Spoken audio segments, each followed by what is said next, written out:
ঠিক আছে, এখন আসছি। আরে আসছি মানে বস, চা বিস্কুট খেয়ে যাবি? কচি, হ্যাঁ বলো।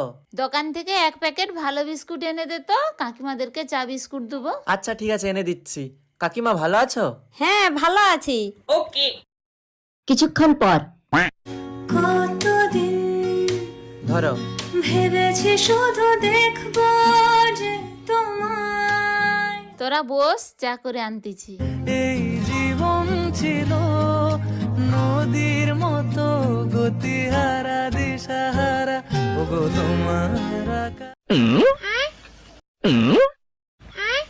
বিস্কুট যে আনলো, বিস্কুট দেয়নি তো? চা শেষ হয়ে গেলে এখনো তো বিস্কুট দেয়নি। আমার মাথায় একটা বুদ্ধি এসছে। কি রে, তোদের সবাই ভালো আছে তো? হ্যাঁ, সবাই ভালো আছে। তোদের সামনের রাস্তাটা বাগানা হয়েছে? না রে, রাস্তাটা খুব খারাপ। কালকেই চম্পা সাইকেল নিয়ে